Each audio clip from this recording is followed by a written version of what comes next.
சுமந்த பிறகு இந்த கட்ட புனிதமாச்சு. உன கண்டுபிடிச்ச 2 விழிக்கு தரிசனந்தா பரிசு.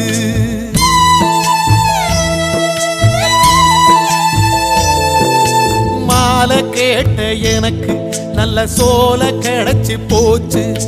40 நாள் உழைச்சதுக்கே கடவுளோட பேச்சு. ஒரு மந்திரத்தில் மாங்கா கிடைச்ச கதையா, நான் கேட்ட உடல் கிடைச்சிட்டியே ஐயா.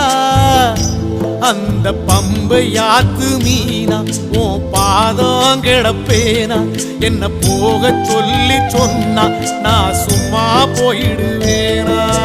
பார்த்து பார்த்து பரவசமானே சுவாமி, பார்த்து பார்த்து பரவசமானே.